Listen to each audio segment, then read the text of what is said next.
आइए हम लोग जानते हैं समास के बारे में। समास जो कि सभी परीक्षाओं में पूछा जाता है। आप अगर किसी भी एग्ज़ाम की तैयारी कर रहे हैं तो उसमें समास से संबंधित प्रश्न बनते हैं।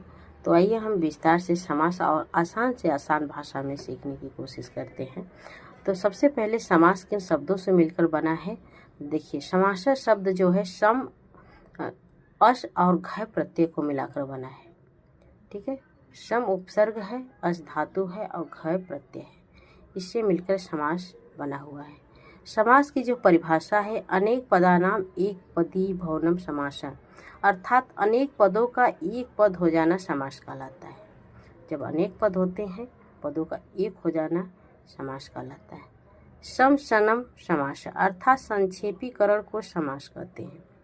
संक्षेपीकरण का मतलब है अत्यधिक छोटा से छोटा कर देना ही वह समास कहलाता है। ठीक है, समास का अर्थ है संक्षिप्त, छोटा।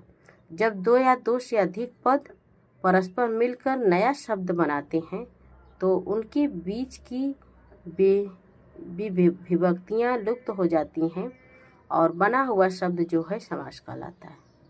ठीक है, जब कह रहे हैं, जब दो शब्द दो या दो से अधिक पद होते हैं, शब्द नहीं पद, ठीक है, परस्पर मिलकर एक नया शब्द बनाते हैं तो उनके बीच जो विभक्तियां होती हैं वो लुप्त हो जाती हैं, अर्थात छिप जाती हैं, तो हम उसको समास कहते हैं।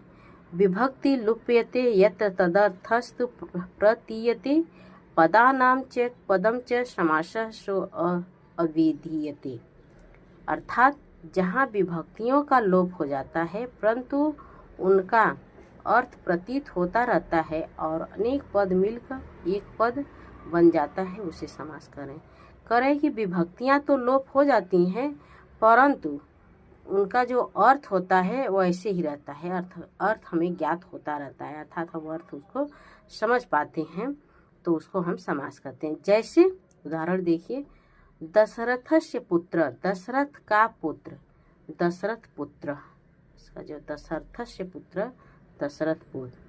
पीतम अम्बरम यस्य स पीताम्बरम, विग्रह क्या होता है? समास हमने देख लिया। आइए आगे अगला जो टॉपिक हमारा है वह है विग्रह।